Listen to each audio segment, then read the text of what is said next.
Hello everyone and welcome back to another train simulator news video. Quite exciting news and also a very unique route coming to train simulator, that being the Glasgow Subway. Uh, yeah, I would have never expected the Glasgow Subway, but yeah, it is coming to train simulator and it is being developed by Thomson Interactive. So they're the lot who made the West Coast Main Line Trent Valley, a very good route on Train Simulator. Anyway, Glasgow Subway is coming to Train Simulator Classic the 28th of April. We spoke to Alan from Thomson Interactive to give us an insight into them and their latest upcoming route. So, welcome Alan. For those who are unfamiliar with your work, please tell us a bit about yourself and the background to Thomson Interactive. So, I've had a pretty varied and sometimes quite an exciting career. After leaving school in the 1980s, I was desperate to start work in my first job as an in-house British rail photographer for the Scottish region. Railways have always been a passion for me as long as I can remember, inspired mostly by my father from a very young age. I then went on to work in the computer graphics industry from the early 90s and worked for a number of UK-based design and multimedia agencies. By 2010, I had been developing products for Train Simulator for a few years while running my own design business and decided to take the plunge, making rail simulation development my sole interest and setting up Thomson Interactive in August of that year. Thomson Interactive has built a solid reputation over the years with many high-quality routes, including the first Swiss TS routes released on the Steam store. Which of the routes are you most proud of? I thought it would have been Rivet Games with the first Swiss one. I didn't realise Thomson Interactive did Swiss stuff. So, that's a very difficult question to answer. With every product I've developed, I've tried to design new features to enhance the player's experiences. The West Highland Line extension was the first with a fully operational RETB radio system. Then the West Coast Main Line Trent Valley had onboard passenger audio announcements and random traction faults during scenarios, which yeah, we did come across the fault and also the announcements, which the announcements are really, really cool. Do recommend it if you've got a train simulator, get the Trent Valley route. Both of these routes were created in partnership with Keith Ross, who did a superb job of route building. Then in 2015, I decided to explore a completely new territory by choosing a new route, a range of Swiss narrow gauge routes operated by the Rhaetian Railway. Apologies for the pronunciations there. This gave me a clean sheet as everything needed to be built from scratch, including track, signalling and rolling stock for these incredible metro gauge lines. After the survey trip, I realised there were cramped tunnels that feature so prominently would not look realistic if modelled to accommodate the standard in-game overhead line height. So I decided a variable height catenary system for these Swiss RHP products, starting with the albular line. The eroder line then added request stop functionality.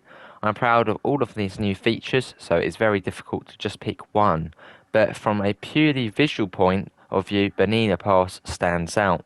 You've been incredibly lucky to have had as much support from the Rhaetian Railway during development, and I will never forget sitting with the driver on a survey trip from St Moritz to Tirano on that crisp sunny morning.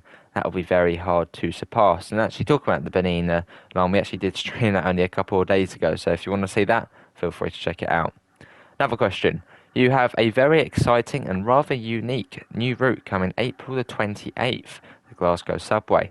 This is a route that you have a personal connection with. Tell us about the real life route and what features we can look forward to in the Thomson Interactive release. After becoming semi-retired in late 2020, I thought I'd be spending more time away from the computer screen, but with COVID-19 lockdowns, I found that I had lots of spare time to start working on another project. This time, I wanted to work on something that I had a direct connection with over the years, the Glasgow Subway.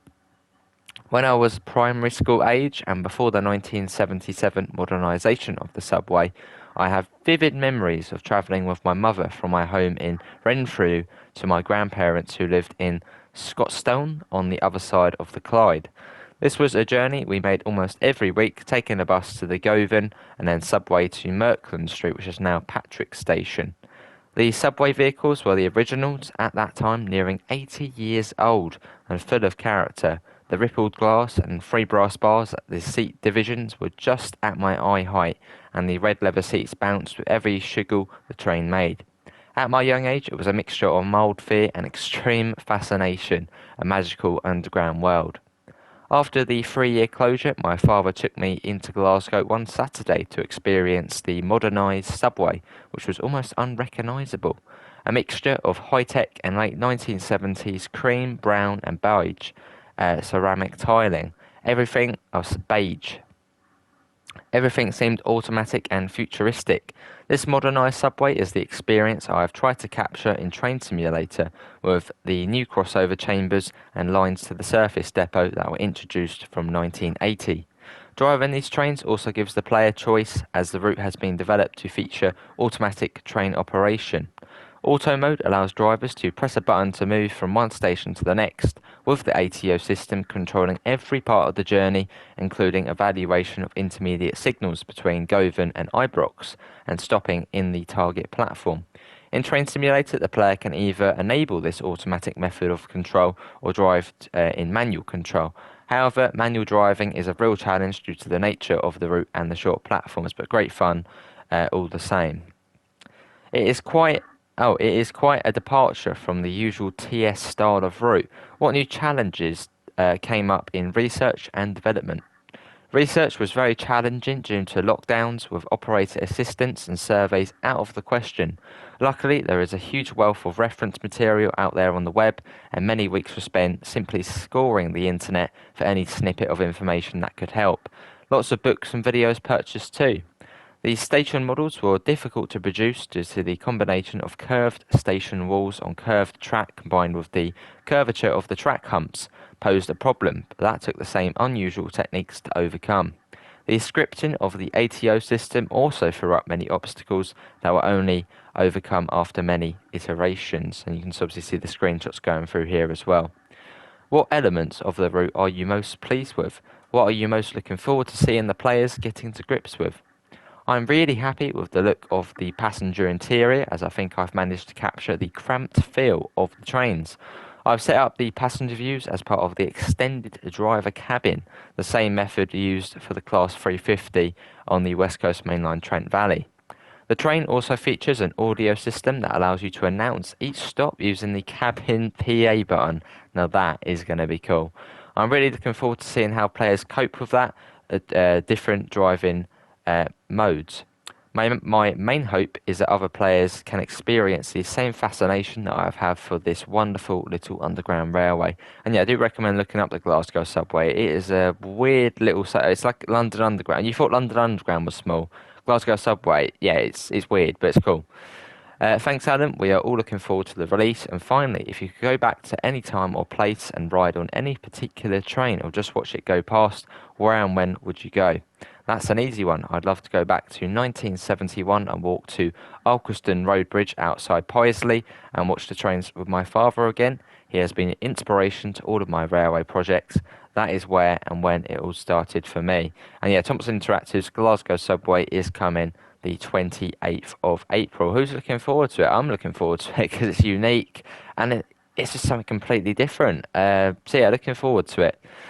So yeah, I should be showing it off when it does come out. Yeah, Thomson Interactive has done some awesome routes on Train Simulator, obviously West Coast Mainline Trent Valley, and I didn't know the Bernina Pass or the Bernina line, which is also a very cool route.